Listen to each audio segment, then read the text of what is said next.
Hello, Barry. How are you? I feel like I'm 18 again. Oh, that's the number of the podcast. Absolutely. I'm It great, is. sweetheart. Thank you. It's so great to be doing another one of these. Oh, fantastic. I can't believe we're on number 18 already. You know, it goes so quick, doesn't it? And between you flitting off all over the world. Yeah, well, I'm about to go 6 weeks to America, so glad we're getting this one in, and we'll nip another one in while I'm over there, hopefully. But yeah, Perfect. it's what's been. I don't know why this particular one's been more interesting for me. I think there was so much to try and remember, and Mm, what it is in this period, like 85, 86, 87, I'm still a builder. mm. I've stopped working with Lulu, and I've made that decision for my own reasons. Not, I mean, I love Lulu. There's not a problem. But it was a decision I made going forward with how I wanted my life and career to be. Yeah, yeah, And but also it was mad. It was absolutely. I mean, look, we called this one "Mind the Point," Dave, yeah. and that's because just before then, one of my favourite TV shows was Minder, and I Yeah, loved Minder. I would not miss it for the world. Didn't even have a video recorder back in the day, yeah. and I wouldn't have missed it. And then Dave the barman, he all of a sudden he's working with me, and I'm Wow. like, that's mad. And then I've got a boxing kangaroo knocking people out, and I'm thinking, what's bizarre about this? None of this was my ambition or plan. No. This was a life plan that was given to me for some reason. So, although I called it Mine's a Pint, Dave, obviously I don't drink. It's because I couldn't. The first time he come into the dome and got beyond the bar, I couldn't believe that Dave from the Winchester Club in Minder was standing behind our bar, Oh my and I was gosh. paying him money to serve pints to be, and people were shocked. And as I said to you before, we went on to use Dirty Den from EastEnders, other people, and then, as I said, we had the Crocodiles, we had all these mad acts. But then we had like the butcher from Coronation Street, Wow. the big guy, Scott Confretti used to. We had him opening butchers events at markets. Wow. And he it's just, as I said, if they could breathe and they did something, I could book them. But it was never a life plan and ambition. And this 2 years, of course, I was doing it. Of course, I was driving it. But in some ways, I was in a driverless car that went everywhere. Oh my goodness. Unbelievable. Unbelievable. Amazing. Did you miss Lulu though? You must have missed her because you Oh, worked with so yeah. Oh, closely. yeah. No, I did. I was missing all of the things we did on the road. I Yeah. was missing the time with her. I was missing the camaraderie between them and the Mm. band, 100%, because that we were like a family, really. As I said, they've been to my house as well, so I did miss her. But I wanted my own Lulu, Yeah. and as you know, I'd found this singer Norma Lewis, who was Mm. an amazing vocalist, and we went on to work with Norma for well over 30 years. Mm. Um, but also, Norma came to me. I just a soul singer. I knew she'd been in Shack Attack, which was jazz. I knew she'd been with Imagination, Mm. kind of soul and funk. When I heard her sing, I thought, that voice, there's more. There's even more than soul and funk. Yeah. And I, although when I say I wanted my own Lulu, I didn't want a Lulu. I wanted someone that I could guide, and I could say, we should try these things, we should do these things, we should chase your talent Mm. and exploit it. So weirdly, there's this black girl, soul funk singer, went into high energy dance stuff on the gay market. So what's she doing in a big rock stars film then? Mm. It's mad. What film was So, she in, Barry? well, basically, I'll tell you how it come about. I wanted to try Normal with a band. Yeah. The guy, her ex-manager, had got a band called One at One, Mm. and I wanted to try some live stuff because it had all been backing tracks. So we tried some live stuff, and one of my favourite bands back then was a band called Bad Company, and they had an incredible song called "Live for the Music," which is me. I do live for the music. Yeah. So I said to her, "I want you to record this song." She said, "Are you mad?" I said, "Yeah, probably, but I'm paying, so just do it. Don't worry." So we went in and recorded, and my God, she belted that rock song out like she was a rock singer. Wow. So I got the band to learn it, and then I took a massive chance. I had a theatre in London, which is not cheap, and we put Norma on with a band. Now, bear in mind, her gay following, we'd never seen her with a band. It was all high energy. Mm. I took over this theatre, and she did the hits that she'd had and stuff. We did some rock versions of them, but we put some rock stuff in from Bad Company and other artists, Sammy Hagar and stuff. So we did this gig, and I invited loads of people, and part of that, one of them was like my accountant and agents and promoters, and one of the promoters was part of the management team for the Who. Obviously, the Who were Wow. massive and still are. I mean, they're Yeah. still touring. Roger Daltrey's just doing a big solo tour before they go to Vegas and do. Wow, that's So they're amazing. still, 40 odd years later, they're still belting it. So one of them were in the audience and approached us. We're doing a film with Pete. I said, really? Yeah, we're doing a film called White City based on an album he's done. Okay, what should we do? We went and met, and they said, well, could Norma come along and sing for us? So what happened? I mean, it went on for quite a bit of time, but she then became one of Pete Townshend's musicians in his band, and the band were called The Deep End, and the gig was at a swimming pool, and they'd put like a planks across, and they had the stage. So all of a sudden, my soul singer, high energy singer, which was completely different anyway. I was very much high energy, fast disco. Soul was very souled and laid back, and jazz funk was. So I then took her into this rock sphere. She joins the band, and she was in Pete Townshend's film called White City. She performed in the band. We did promotional stuff. There's a video and there's a film. I mean, it's still available on video now that you can still download. So all of a sudden, from this builder that works in dentists has got someone in Pete Townshend's film from the Who. That is, and again, it's never a life plan. I wasn't chasing it, but it came from something I did. And then again, I've mentioned to you, I learned about contracts. I learned about different things like barring clauses. I knew none of this. I could build your house, but I didn't know about a barring clause. You couldn't have artists on too close to each other, and I didn't know about contracts. And I didn't know. I'd done TV with Alvin, but I'd not been involved in and I'd done loads of TV with Lulu, but I'd not been involved in the legal and the contractual side. So we do this film, and the film came out. Now, you remember Melvin Bragg? He had an amazing art show. Yeah, incredible art show. Yeah. With this incredible theme tune. Anyway, I got a call after we'd been in the film, and it was ITV or whatever, and said, we just to let you know that we're doing a special on Pete Townshend, and we're going to be using some of the footage from White City. I said, oh, yeah, no, great, brilliant. He said, and we understand you represent Norma Lewis, the singer. We really want to use the footage, but we need your permission, and we need to agree a deal. And I said, well, yeah, what do you need? He said, well, we need you to sign clearance that we can use Norma, because she's freelance with you. She's with you, not with Pete. Okay, no problem. How much? Give me 800 quid. Well, I didn't know what to say. I didn't know what it was worth. Oh, 800 quid, please. And he's like, really? I said, yeah, it'll be worth it. And we got 800 quid, and we didn't have to do nothing. Wow. They just used the clip from it. And I thought, hang on a minute. This is another way of making money. I'm going to need a bigger money box. I've got to get a bigger piggy bank, and it was so all them weird things were going on, and I'm like, wow. And then obviously I'm still doing the building. I still in my head was a builder that's having a bit of a laugh, but I did realise, hang on, Barry, this is having so many different ways of revenue now. It's a lot better than crawling under somebody's floor in the winter and sweeping the snow off a roof so you can replace a tile.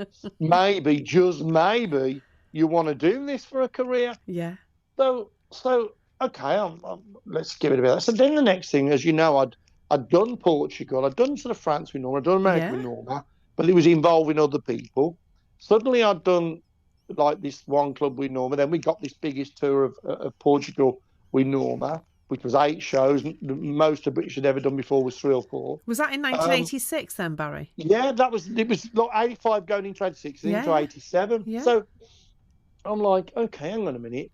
We've now got this guy in Portugal. What else does he do? I know he likes Norma, and I know he's got Norma working at that. I get that. But what else does he do? Does he got a building company? Does he do a bit of plumbing in Portugal in a week? And a gig on doesn't everybody do that kind of thing? So I'm like, I called him. I said, Federico, you know what? I know we've done the New Year's Eve gigs, and of course, the last New Year I did it, the second New Year's Eve I did it, and it was a week in Portugal, amazing, one show, week by the, in Albufeira. So I said, oh, Federico, I said, and of course it was all by phone, and he didn't speak very good English, and my Portuguese, I kept saying obrigado, so I even said thank you when somebody told me to sod off. You know what I mean? I didn't quite know, do you know? So I kind of thought, well, if we do shows, then maybe they do a Valentine, maybe they do something else or something else. And sure enough, he said, well, actually, we are looking for a star for some disco thing that we're doing. I said, okay. And it was early in the year. And I just looked around. I thought, we'd been sent stuff by Toto Coelho, and they were with a management company called Harvey Goldsmith. And Harvey Goldsmith, he did Live Aid. I mean, that's how big he was. He did Live Aid. He did. So a builder not even with an office in Birmingham, he works in his dining room, suddenly going into Harvey Goldsmith in America, in London, where so many people would have just, even to get a call from that office, would have thought was incredible. Oh, my goodness. I'm in there and I said, so I managed Toto Coelho. This guy said that their manager, he worked in the office. He wasn't Harvey himself. And I said, well, look, I've got a gig, blah, blah. And he said, oh, God, you've saved the day. They've had no work. And suddenly they're on tour in Portugal. Oh, my God. And it's like, they're earning me. And I didn't even have to go. They went and Frederico looked after it. So Frederico and I set up this handshake partnership. He said, look, Barry, you find me acts, send them over. I'll deal with everything over. If you want to come anytime, we'll add a ticket onto the tour. And I thought, that's great, but I want to earn money when I'm not there. Because that's when you earning money is easy, but earning money means you're doing the thing. Making money is when somebody else is doing your thing and paying you. Yeah. So I, as a businessman, that was in my head, So that developed, and we did loads of things throughout the years. And even as Saturday by Wigfield, a singer called Wigfield, they asked me to book her last year, and it was crazy because she hadn't had a hit for years, but like most artists with a one hit, that you can still work. And I called her, and they just got greedy. They wanted £5,000 to sing one song, and he said she only got to sing one song. He said she could even mime it, and they were going to fly her in for the week. But I said no. I said no, don't pay it because I'm sorry. It's not worth that. It's worth half that, but it's not worth that. And so we didn't do it. But that was only a few months in last year. So I'm still doing stuff with Frederico, just not as much. He does a lot of television. So obviously we've got now, here we are in the year, and we've got sort of Norma in a Rock Stars film. We've suddenly got a band which we're going out and doing live gigs as well as the PA gigs. I quickly realised it costs a load to do a gig with the band. You've got to pay all the band, all the equipment. Yeah, absolutely. So we got much less money, but it was kind of getting into a bigger league, I suppose.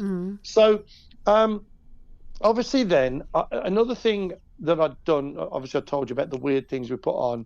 Well, one of the things we did at the Dome, I did some lookalikes.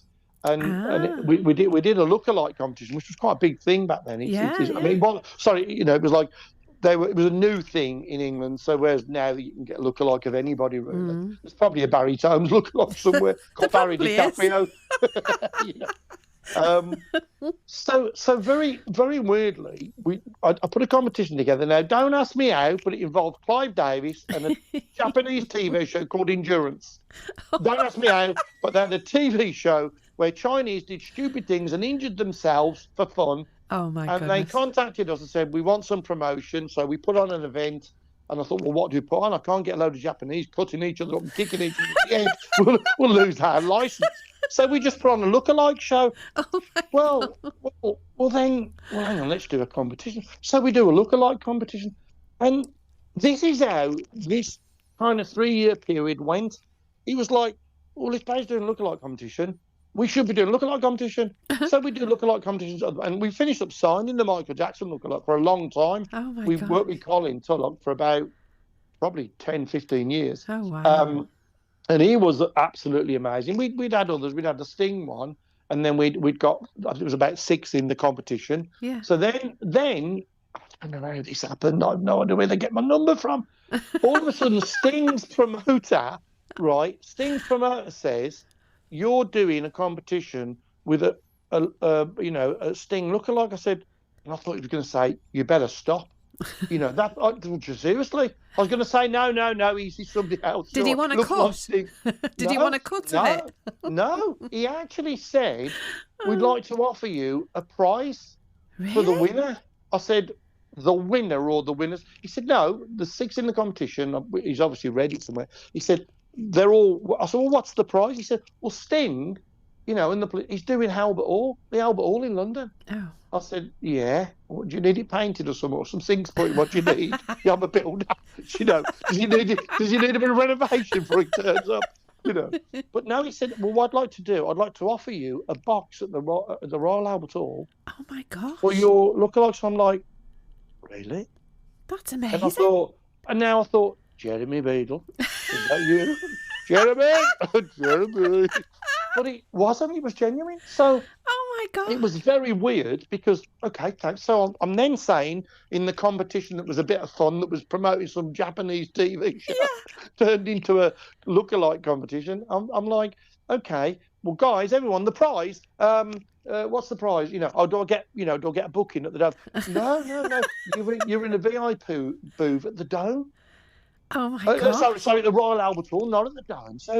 So like and it happened, and we went to the Royal Albert Hall, and we had a box, for about 10 people. Oh And we my went, and I had gosh. my little lookalikes, and I'm walking in there with my, I don't know, it's like Barry. I don't know who's doing this, but there must be somebody somewhere who wants you to do it because these things just keep on happening. Strange things like that just kept coming up. Oh my gosh. And so that was another brilliant one, and that happened, and that was the little Barry Jones. He's amazing. He does all these things, and then it's like I thought, right, hang on a minute, I've got to. I scoured the papers all the time Yeah. back then, thinking, well, what's new? I found this and I found that. I found Dave the barman. He was pictured at his friend's wedding, serving behind the bar. So suddenly, Dave, you got a job. You're working behind the bar at the Dome. And we took him on tour. He loved it because he got a first class ticket for him and his wife. Oh my He got a gosh. hotel for the night, a meal, and he just had to go serve a few pints while his That's wife did amazing. the knitting. That's So, amazing. and then there was Dirty Den doing it. They got other bar people. I think there was David Easter. I think was one of the barmen in Brookside or something. And then, as I said, are you a butcher? Yeah, you're a butcher in Corrie. That'll do. You can go. And AP Meats would book them and pay us money to bring. And of course, he'd be chopping his meat up. Oh, I got 20 for a quid, 20 for a quid. We've got two of the meat, two of the meat. And all of a sudden, Ed from Corrie would walk out, scotch and threat, please. So my life was just it was insane. But Oh I'm my scouring gosh. the papers. What can we do new? What can we do new? So then I get a Birmingham Mail. Would have been a Birmingham Mail or the Birmingham Metro. I think it was the Mail, and it said businessmen putting together a new charity called Save Our Society are looking for bands. So I'm going right, looking for bands. That's me. I'm involved in bands. Save Our Society. Well, give the paper a call. Got the number. Well, they know I'm Barry Tomes now, so they give me anybody's number. They didn't mind. I could have probably got through to the Pope. Any chance of Barry the Pope mobile, mate? We've got a couple of gigs on. So I then went. I said, look, what's he? He said, he said, and I remember the bloke, and I said, my name's Barry Tomes. I understand you've got a competition on and or something. You want some band? You've got bands and Save Us. I'm a local sort of promoter and publicist. Can I help you? Well, what was your name again? What was your name? And it was Barry Tomes. Oh, Tomes. And I thought, who is this pedantic brat? I'm on the other end of the phone. Right. I said, well, shall I come and meet you? It's be this address in 5 ways, this office block, some big financial company, top floor Yeah. of this, 12th. So I go down. Now, bear in mind, we're still in a period where I look like a girl, I dress like a girl, I've got long nail and earring, I wear rings on my finger, and I'm a bit of a cheeky chappy. So I turns up at this very formal building, and you can see the doorman go, aye, vagrant coming in, vagrant alert, get the shutters down, lock the safes, So I said, I can see Mr. Thornton. Oh, and who would you be? I said, well, I would be Barry Tomes. Oh, okay. And so 7th floor, I come out the lift, I walk into this office, and they're all around this boardroom table. And I walk in, looking like some bird, fire aforesaid mages or something, Oh, hi, lads. Hi, lads, you know me. Oh, lads, how you doing? You all right, mate? Yeah. So you're the terms they're all talking about. I says, and you are? He said, my name's Graham Thornton. I said, well, hello, Graham Thornton. And he introduced me to Mark and somebody else. And then I thought, well, he's a football manager. And then there's this football manager. And I thought, Well, what's going? I said, oh, I understand. You've got a load of bands for competition. He says, well, not quite. I said, oh, I said, I read an article to say you've got bands for a competition. I said, and you were doing a charity. I said, what's the charity? He said, now this is really funny because this is 40 years ago, and you could start this today. Oh gosh. There was loads of knife crime. Yeah. And loads of teenagers getting in trouble. So they decided to set up a charity called Save Our Society, SOS. Yeah. Right? And it was Ron Saunders, who'd been the manager of West Brom, the manager of the Blues. He was the head of it, and they used his face for all the press. And I said, and so, I mean, you think about it, we've got knife crime rampant now. We've got kids out of control at schools. They're now talking of having, metal detectors on every school entrance. But this is 45 years, so clearly what they did didn't work. I must go back and get my money back. Ask for my money. So I said, well, I understand you've got a lot of bands. And he said, well, not quite. So I said, well, do you mind if I sit down? Tired. I'm 23, my legs are tired. Because they're all, gentlemen in their 40s, all businessmen, shirt and ties on, clearly insurance brokers, money people, and I'm a toe rag from, Northfield. So he sat there. So I said, well, how many bands have you got? He says, well, it becomes my unfortunate task to tell you we've got none. I said, what? You've got none? What do you mean you've got none? Well, I said, you're in Birmingham. There's 2,000 bands out there. What do you mean you've got none? I said, I bet you any money, and this is me, this is what I was like, it's because you're a bunch of stuffy men in suits that sound like pompous policemen. And appertaining to the aforesaid mentioned terms. Well, that was the start of the greatest friendship I had, and Thornton only died a few years ago. We couldn't have been different as chalk and cheese. Oh my God. So lo and behold, I've now got a competition. I'm doing the stuff at the Dome. We started doing the band nights. The managers complained, well, you've got Zig Dig Sputnik, the biggest pile of crap we've ever had on. You've now got Fusion the Banshees have cost us thousands. He said, I don't want to keep spending this money. So I said, well, what if I get you a competition that runs for 10 weeks, every Monday, 4 bands. Each band will bring 20 or 30 people in, plus we'll advertise it as a live gig. We'll get students in. And he looked at me and he went, is this not one of your ideas, Tom? I said, it's a great idea. So, okay. Well, I went back to him and said, right, guys, I'll get all the bands. We're going to run the competition at the Dome. Well, what is the Dome? What does the Dome do? I said, it's a nightclub, Thornton. You probably don't know about things like that, but it's a nightclub. So I said, but we're going to put the competition on a Monday for 10 weeks, 40 bands, 4 a week, and then we'll have a semi-final. We'll have 2 semi-finals, then we'll have the final. Yeah. Okay, do that. So that was me, got like 10, 12 weeks free gigs for the Dome. They were doing the live gigs they wanted to do on a Monday, which Nod wanted to do. So we put on this competition. But even that became a totally mental thing, because I'd got no problem getting the bands. Honestly, I was never worried about that. It was more about what's the competition. So I said, right, guys, by then we'd had about 3 meetings. Still call me terms. What do you want, terms? Sit down. The guy at the door still looked at me like I was a vagabond, but they let me in anyway, and I got fed and watered.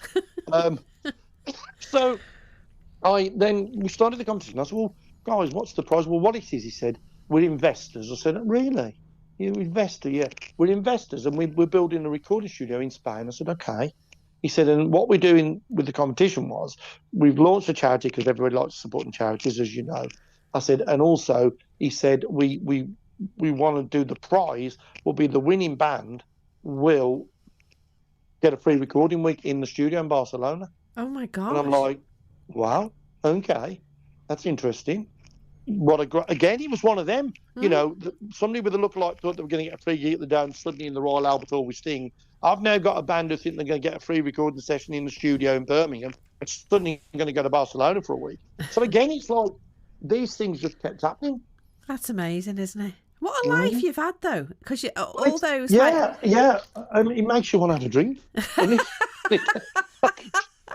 Yeah, and have a little drink.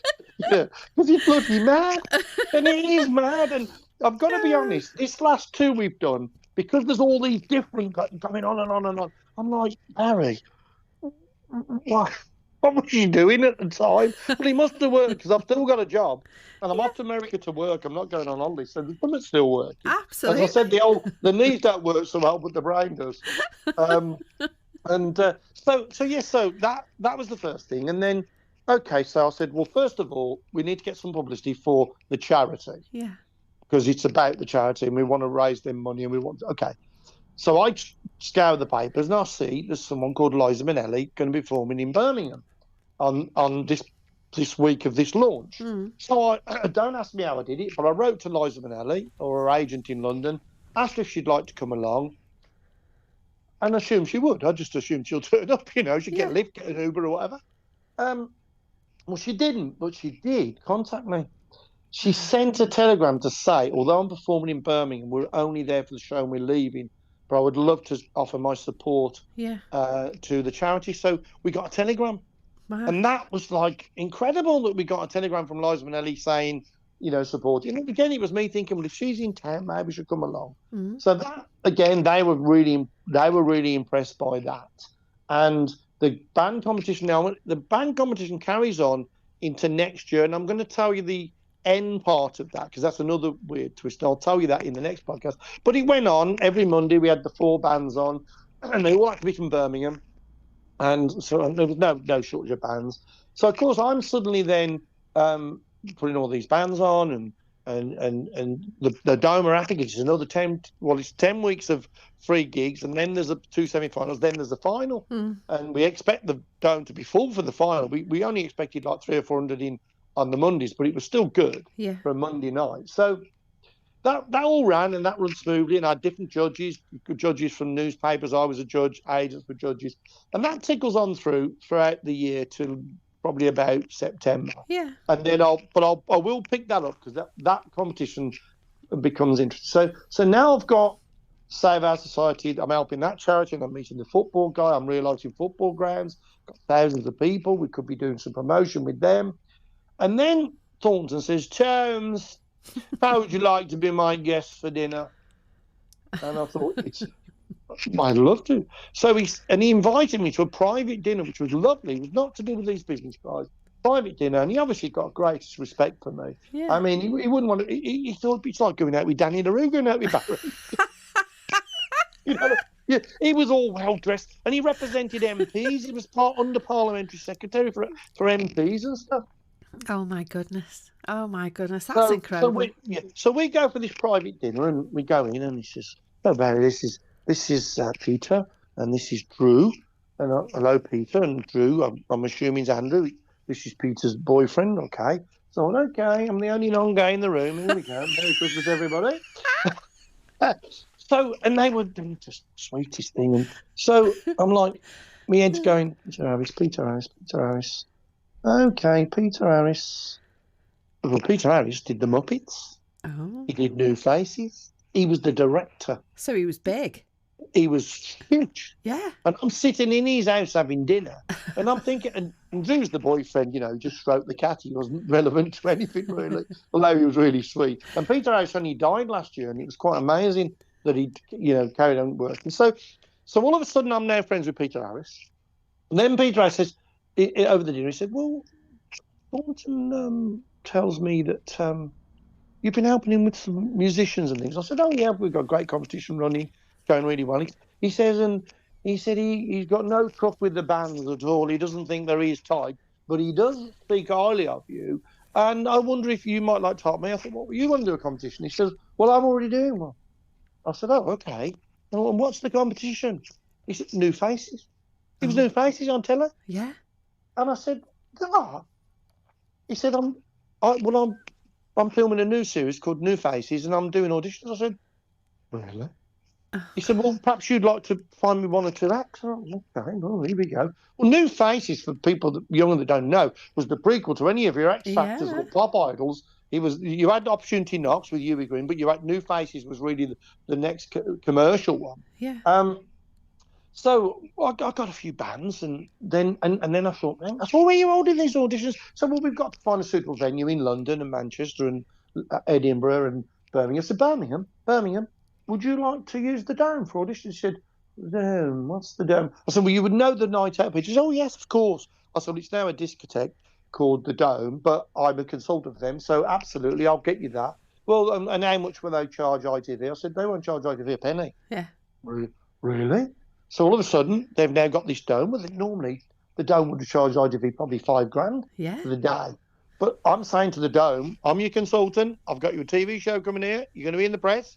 We're not going to charge them. They're happy because they're suddenly getting another free event. I'm the bee's knees because I'm suddenly, getting ITV, because ITV need to save $5,000. Help them save a bit of money. He might need to get some tyres for his new Cortina, the boss, or something. So we then do these auditions at the Dome, and I'm sat in the director's box with Peter, and he used to tease me because clearly he was gay, and he was, again, nothing offensive, ever with any guy. But he clearly said, "You're beautiful." I said, I know. It's a challenge at times, but I know. And I tease him, and he always teased me because he just did. And we had a great relationship. Yeah. So we're watching, and then they had a group called Enoch and Eli, which were a black country group, and they were like, "All right, what you am doing, kiddo?" Well, nobody could understand them. I said, you'd have to have subtitles on the telly. They get through. Nobody understand what they say. You've been to Margate. No, I've been to Margate at the bottom of Margate. I said, Peter, you'd have to have subtitles. So they were one of the auditions. Yeah. And then this phenomenal band came on. Absolutely phenomenal band. And they were a show band, clearly did like private functions, and they were amazing. And at the end, Peter said, absolutely fantastic. I said, they're great. I said, obviously, you couldn't put the last lot on. You'd have to have subtitles. I said, but they're going to be on. He said, oh, no, they won't be on. I said, Peter, you just watched the most amazing band, and so have I. Please enlighten me. I'm always willing to learn. Why wouldn't they make new faces? He said, Barry, they are amazing, but they're not Saturday night television. Oh. In other words, learn a lesson, Barry. It didn't matter how good they was. They weren't going to make the TV show if they weren't right for the TV show. Wow. And that was a lesson to me. The Yeah. best band and I saw auditions in London, I think Manchester. I went to about 4. They did about 8, but I went to about 4. And they were the best band I saw the whole time. But he said, they're not Saturday night television. They're not Freddie Starr. They're not, they're not Saturday night television. Wow. So they never got chosen. And I thought, okay, that's good. That's a lesson, Barry. They may be brilliant, but if they're not right for the thing, they're not right for the thing. Yeah. So that, again, was a new thing I was involved in. And then they filmed New Faces at, I think it was the Hippodrome Theatre in Birmingham, and I'm down there. And people must think, well, who's he? It was royal family here, Barry Tomes getting whizzed in. And I said, hurry up, I've got to get back. I've got a thing to fix in the morning at 5 o'clock. So that's how the year just kept on going. Love, it was weird, really. It was crazy, isn't it? When you think about all that time, because around that time, like all the Radio 1 DJs were like rock stars, weren't they? And they were like rock stars, huge, absolutely huge. And of course, you've done some stuff with them, haven't you, as well? Yeah, well, weirdly, what happened? We obviously we got nightclubs, and although the club wanted to be a disco, they started putting PAs on, and then we got butchers and bakers and candlestick makers appearing. I thought, right, well, what about radio DJs? And I think one of the early ones we did was Gary Davis, who's now back on Radio 2 doing a great show. He's brilliant, isn't he? He's huge, yeah. He's got an amazing show. He came out of it for a while because he went into management. And I met him in Los Angeles about 4 or 5 years ago. He said, I'm in management there. But then he obviously got an offer from Radio 2. Yeah. So we booked Gary Davis. And then the Dome, which still was, getting the reputation as the most spectacular discotheque in the world. Yeah. That was phenomenal. So I then thought, well, if people like Gary Davis, I booked Simon Bates. Wow. I booked Mike Reed. And I booked Steve Wright. Now, Steve Wright was obviously Steve Wright passed away last year. Yeah. Phenomenal broadcaster. But he was unique. Now, Gary Davis, Gary got a gig in Leeds, March the 20th, on stage midnight. Yep, fine, I'll do it. Phone back, yep, I'll do it. Yeah, I'll do it. I, Steve, got a gig at the Dome in Birmingham for you. 3,500 people. Whatever it was, April the 4th, whatever. I'll let you know. What do you mean let you know, you ungrateful toe rag? I'm offering you £3,000. What you doing for an hour's work and walk on stage? You haven't even got to comb your hair, lad. And that's the kind of rapport we had with Steve. Yeah. Well, what Steve did differently, really weird. Steve could have done 10 gigs a week, 3 a night. I mean, easy. I mean, Steve was so much in demand. The others worked night after night, and they did 2 clubs some nights. Steve would say, right, he'd say to his manager, Joe Gannett, he'd say, well, I want to do a few shows. I want to bet 4 shows in April, 1 a week, only 1 a week. And he said, so go and get me some shows. So what Joe would do, she'd say, right, I Barry, Birmingham agents, I so-and-so Blackpool agents, I Concord London agents. Yeah. Steve wants to do 4 gigs in April. He's only doing 1 a week. Suggest a venue. So we all put our list of venues in. Yeah. I sent in the Dome, which was brand new, and he chose it. He chose the Dome as one of the 4 gigs. Yeah. So he came to the Dome and he was like, oh, God, this is a bit special, isn't it? I think it's fantastic. So we had the biggest DJ on radio at the time on. Amazing. And he was on stage for about an hour, like all of them. He jumped about. Steve played a few games as well, but he was just blew the place apart. He absolutely loved it. Oh, but he did, yeah. Then every month he would only do about 4. Gary Davis had done 7 a week because he liked his trips to Greece. Yeah. So basically, every month was the same thing. The call got to the agents, and we just kept getting him on. But he did the Dome for us about 4 times. Wow. He said it was one of his favourite ever venues, and he did it about 4 times. So that was making us a lot of money, the DJs, because they were getting like between 2 and 3.5 grand. Wow, that's and amazing. Even though again we only got 5% because we were sharing it with their managers or agents, it was still a lot of money compared to the little acts. I mean, the bands we were putting on, we got no money for them, and we were paying their petrol money. Yeah, absolutely. So again, that was a completely new field we went into. I'm now getting involved with new faces, and then of course the court. Hi Barry, it's Marion. Hello Marion, how you doing, Johnny? Bit of a problem. Now this is Lulu's manager, Marion. What are you doing, love? Should Lulu. I said, how's she all right? Yeah, everything fine. He said, but we've got 3 shows coming up abroad. One was in Italy, one was in Spain, and one in Greece. I said, oh, darling, give her my love, She said, no, Barry, it's not quite like that. I said, what's the problem? She said, she won't go unless you go. Oh. Now, I hadn't worked with Lulu for at least 2 years at that point. Oh, wow. And I'm like, what do you mean? She said, well, she really wants you to do it. I said, Marion, then I'm doing it. And I'm not, and I didn't even think, Barry, hang on, mate. Oh, you've got this all going on. I said, Marion, then I'm doing it. Yeah. So I hadn't seen them for a long time, and I suppose I'd grown up a bit because I was this cheeky little lad that wore corduroy trousers, And when I first met them, and I'd got a bit trendier, and I started wearing more flamboyant stuff, and I love colour, and I wasn't afraid to wear colour. Yeah. So when I remember meeting them, and I remember having a leather bag when we first met up. And Lulu, oh my God, that bag's amazing. Now, I knew it was amazing. It was this is in the 80s, £700 leather bag that Norma had bought. And she'd lent him it. Your carry-on bag. Well, I've got a little black case now, $9.99 from Aldi. But this was a £700 leather Aldo. And Lulu said, that's the bag. And I thought, yeah, you understand the quality of that, Lou. So I went that. And then we went to do a show in Italy. And that was, and again, it was one show and a week. So we're off in Italy, and then the Italian promoter, he said, oh, Barry, you're amazing. He said, I need you to do me a favour. I said, what's that? He said, oh, we've got some big event we're doing, and we're big bands. I thought, God, this is another opportunity for Barry Tones, BT management, whatever, to do more stuff. So he gave me his number, and we communicated to try and put bands on and stuff. Then the next one was Spain, and we got Spain.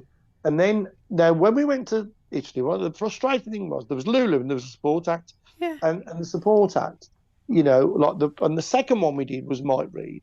And the first one was a comedian. And, he did all Rory Bremmer, his name. And he did impersonations, very good. I mean, very good. Yeah, exactly. He could go from Shirley Bassey to Des O'Connor in a heartbeat. He's amazing, so and when I met him at the airport, my name's Barry, look, pleased to meet you. All of a sudden, I thought you was Rory Bremner. He's talking in Des O'Connor's voice. Okay, all right, Des, all right, come on, get on the plane. Well, what it was, to the worst possible annoyance, he never stopped doing impersonations. You're joking. You'd seen his entire act before you even seen him on stage. And that was, to me, that was ridiculous. And it was annoying. You almost said, when's Rory coming? You know, He did what that. time's Rory? He did Yeah, that even all the when he time. wasn't working. Yeah, all the time. It got on your Oh, nerves. oh, that'd get And on I my thought, nerves as and well, I it must really say. did, I'm like, Jesus, we're paying you to be Rory Bremner, not these people. So then we did that, and that was, Barry, Lulu loved it, and I'm like, well, Marion, I can't go back down that road. I'm doing all these other things. Um, and then another one came for Spain, and then that was again support that Mike Reed, who was a very blue comedian. Let me tell you, Mm. I thought I don't know who booked. Well, I knew who booked him. It was the Ford Motor Company, and of course they wanted a blue comedian Yeah, because it was mostly guys. yeah. And I thought, Lou, I'm gonna have to put my fingers in your ears while he's undone. I can't have you listen to that bad stuff. My Lulu here, I can't have her corrupted. Although she's from Glasgow, she's been dropping the nuts on people since she was 4. Do you know what I mean? She'd She's heard every tiny. word going. She's tiny as well, isn't she? Tiny, little 5'1" -2 inches or something like that. But Oh, so Mike goes, and he was fab. He was a great bloke, and I'd worked with him with Alvin Stardust, and he went on then to be in EastEnders for a long time, and so yeah, we got a whole new fan base as an actor. yeah. So, but we go and we all arrive in Spain. It's terrific. We go off the other end, and I'm tour manager. I've counted the 34 cases or whatever gone on and checked them. Yeah, and I go and I said, right, everybody, gather over there. I've got a porter who will get their bags, and bags are disappearing off the thing. And next one. And I thought, well, hang on a minute. There's only 10 bags left. We got at least 30. Yeah. And of course, 10 people took the bags. I'm like, this is interesting. So I go. I said, everybody, you might want to sit down and have a drink. There's a little problem. Our bags went missing. They went to France.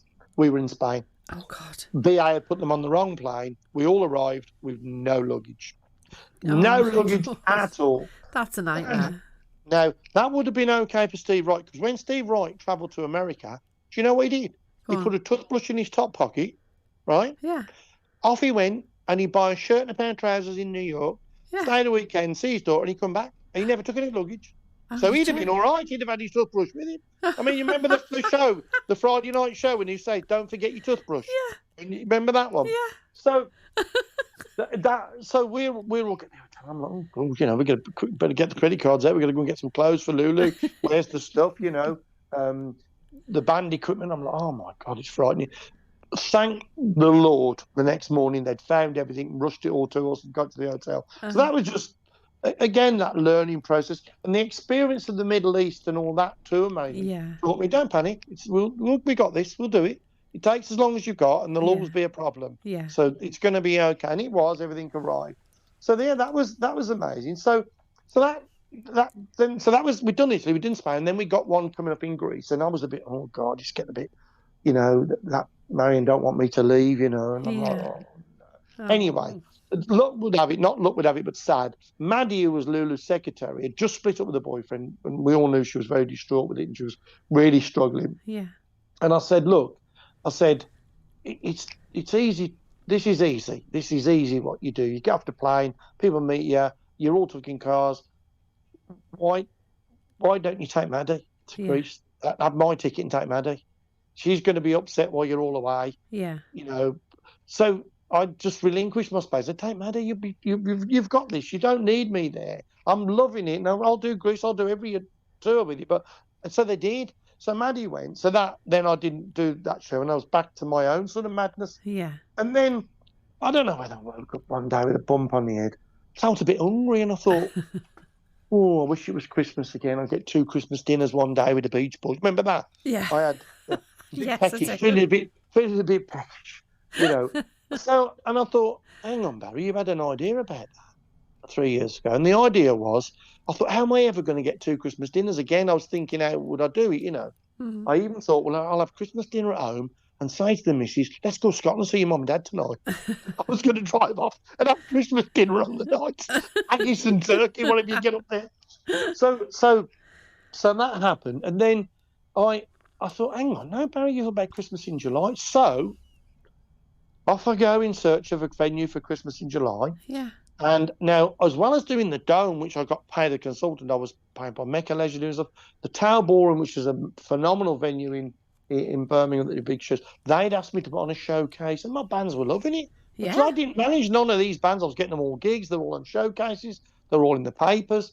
So I went to the Tower Ballroom. I said, look, I want to hire the venue. If I want to hire the venue on the night, I said, what would you choose? I said, well, on a Saturday night, we put Cabaret on. He said, but in the promoter's eye of the venue, he said, and I think it was about 750 quid, something like that, to either venue. And then they probably did a split door with the promoter. Yeah. So he'd have to guarantee him 750, and then they'd sell the tickets. They'd do like a 70-30 split. So I said, well, I want to hire the venue for a Christmas in July party. For a what party? For a Christmas in July party. Well, what's one of them? I said, well, it's a party. It's a Christmas party, and it's in July. Yeah. Well, what's one of them? I said, it's a Christmas in July party. It says what it says on the tin. That's what it is. And they're looking at me like, this guy is a Martian. You know, he clearly needs some kind of value. But they obviously felt sorry for me. They said, well, how would you get in? I said, anything between none and 500. I said, I haven't got a clue. We've never done it before. So she must have felt sorry for me. She said, oh, he's got a runny nose, look. His trousers are too short. We'll give him the gig, you know. She must have felt sorry for me. I must have looked like some poor kid. Do you know what it is, Barry? Do you know what it is? What, the dimples, It's the dimples. It's I knew it. every time. Absolutely. So the dimple effect got me the gig on a Saturday night, free. There was no fee to pay. They just said, we'll split the door with you. Okay. Wow. And then I get to the office and I said, right, well, what do you do for a Christmas in July party? So we probably have Christmas stuff. That was easy. We got Christmas songs. You hadn't got Spotify and all them. You'd got to physically get the records out. Yeah. Unfortunately, I got about 30,000 vinyl. I phoned a DJ friend of mine, Dave. I said, Dave, listen, I said, I'm doing a Christmas party. Have you got all your Christmas singles? He said, oh, yeah, I always keep a box of Christmas ones in the loft. I said, well, you're going to get them out. We're having a party in July. He said, what sort of party? I said, a Christmas one. He said, are you mad? I said, probably, but you're going to get 150 quid for doing it. What time am I going to be there? You know, so the attitude change. So we then booked in. I thought, right, we got a Christmas in July party. We printed some leaflets. Yusuf, bless him, was brilliant. He dressed up as Father Christmas. We went off round Birmingham I think it would be the May, June time, probably in June. Walking around Father Christmas, everybody's loving it. You know, again, no cameras, no phones, no mobile phones, because now everybody had done a selfie with Santa, wouldn't they, in June? Yeah. But we were going around giving out leaflets, you know, and people were putting them in the bin as soon as we give them. Okay, well, that's how it works. Here's a leaflet, put it in the bin.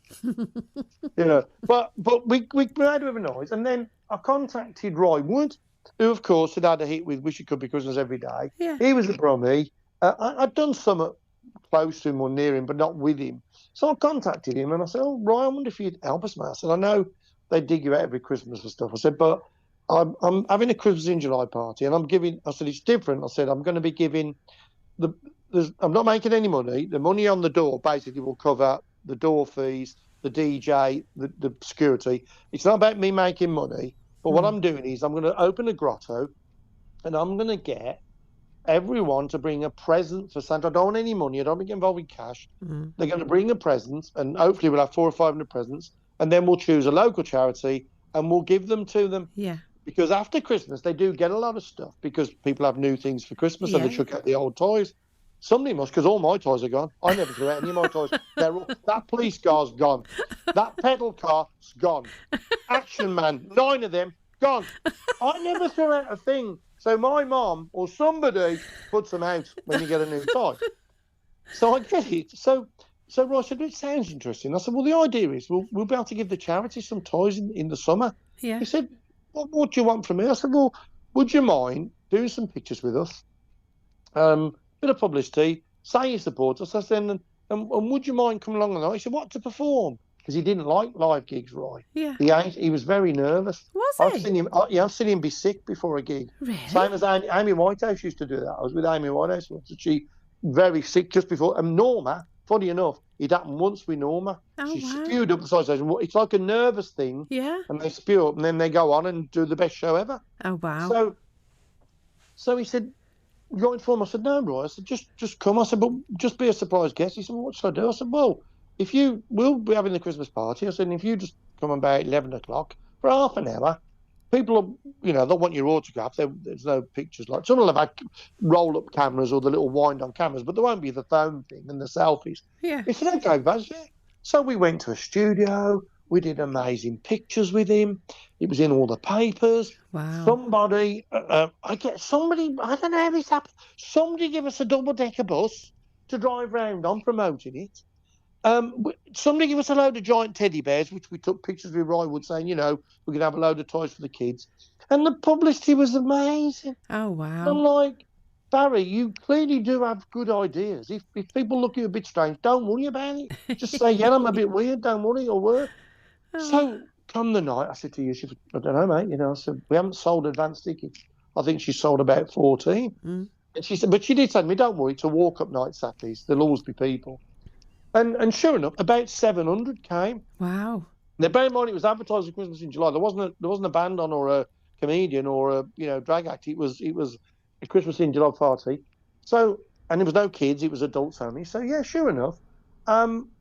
So then we're on. Now we've already said, right, we know Roy's coming as a surprise. Guess we haven't told nobody because he's just going to walk out from behind the DJ booth and we're going to play Wish It Could Be Christmas. Yeah. So of course, we have a great time and loving it. Yusuf was great. He wore Santa outfit. I'm walking around thinking I'm off my trolley.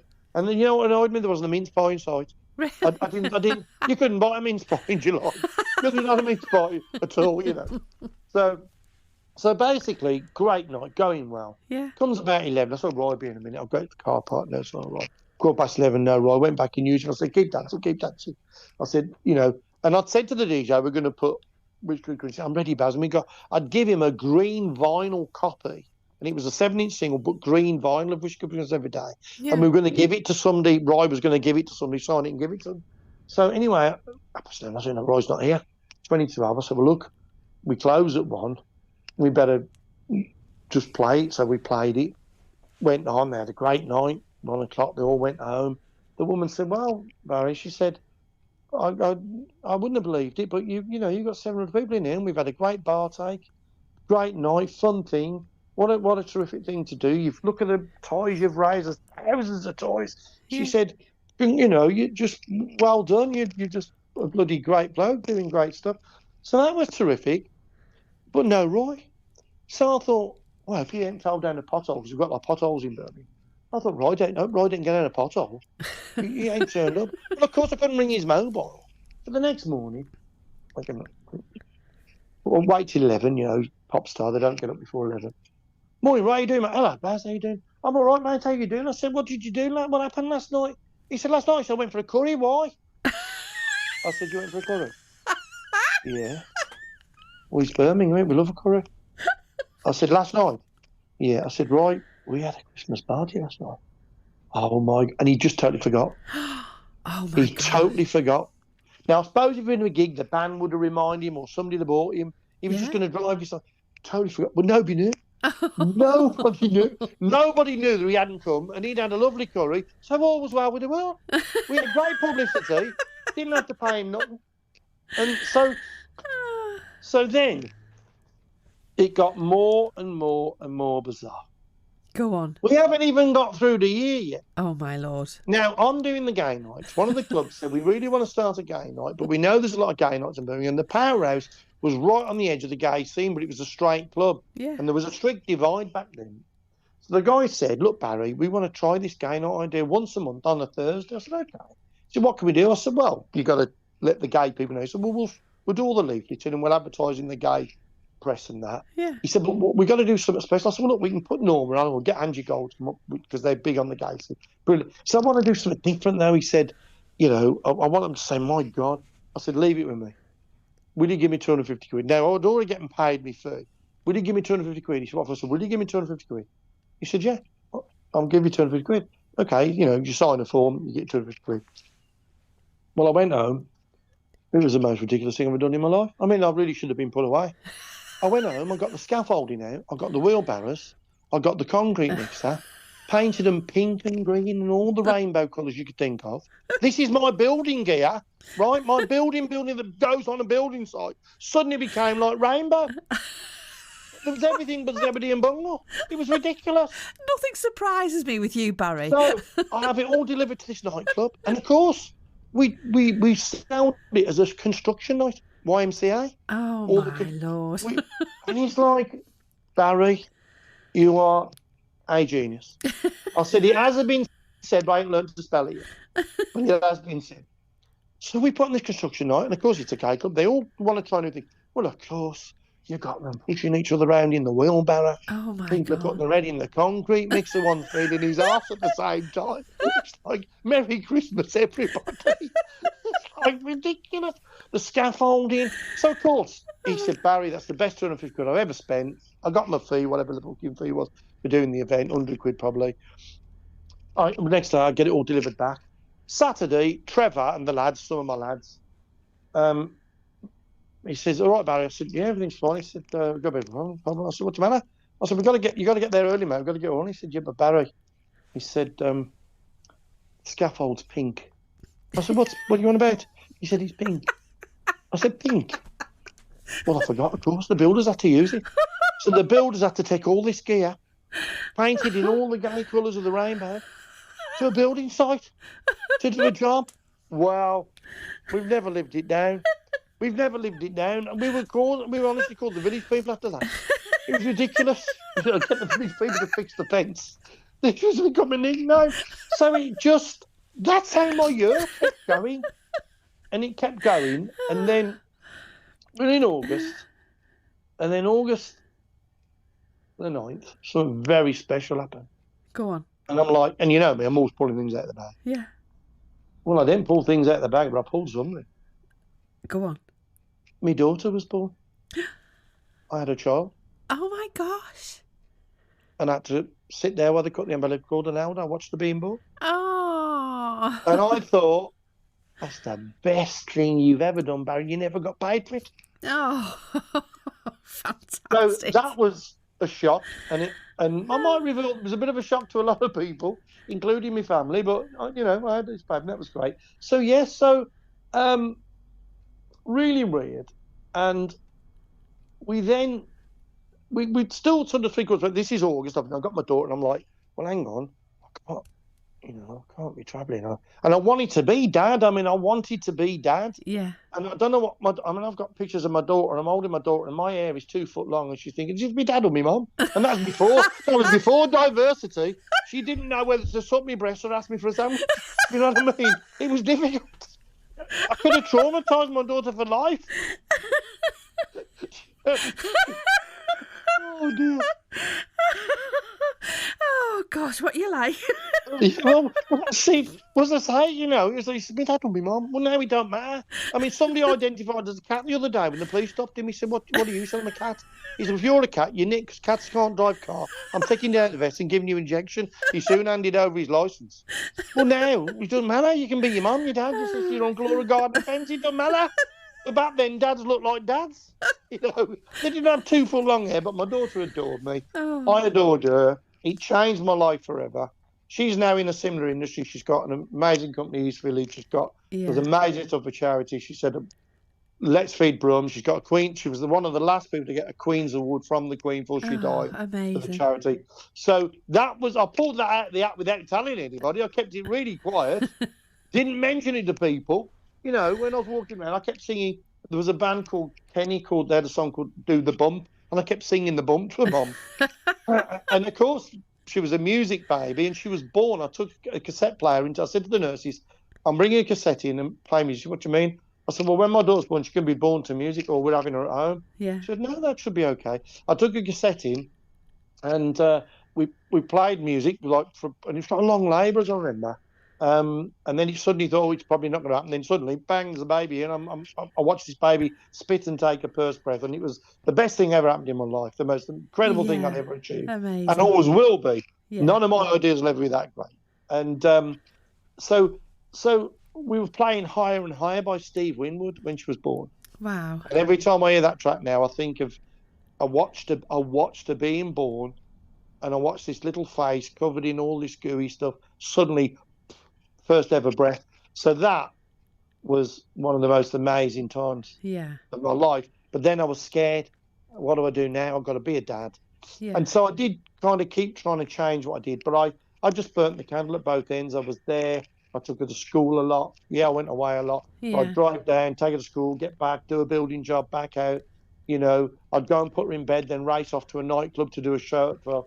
So there'll be more about my daughter coming up. But kind of that's how the year was, and we're still not even got out of that year yet. We're still in that year, but I'm going to save that for the next one, because Okay. then this, I don't know what, just this phenomenon arrived from America, the most larger than life character you've ever met in your life. Yeah. And I think so we'll start the next podcast on that Okay. one.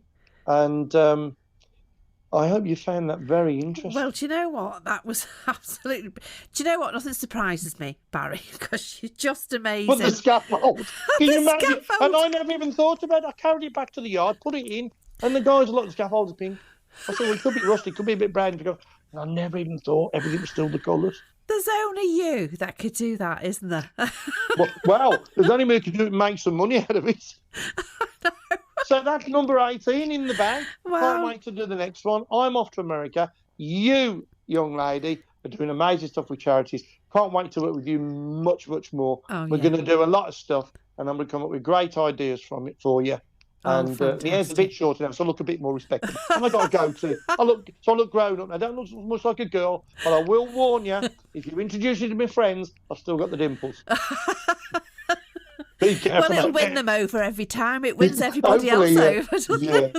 So great, lovely. Thanks again. I hope that was great, and I hope everybody enjoyed it. I just love doing these. It's amazing. Oh, it's absolutely fantastic. You've just been fantastic. It's lovely to hear all about your life. And, Thank you, darling. everyone that listens to these podcasts, they absolutely love them. And, of course, we've got lots more in the bag, Worthy. We've only just got started. I'm off to America for 6 weeks. That'll be another 5 podcasts. Oh, I can't wait to hear that one, All right, Barry. darling. Thanks, everybody. Thank you very much for listening, and tell your friends. Time to come and join us. If you need a laugh, put one of our podcasts on, because if you don't laugh, I'll call a doctor.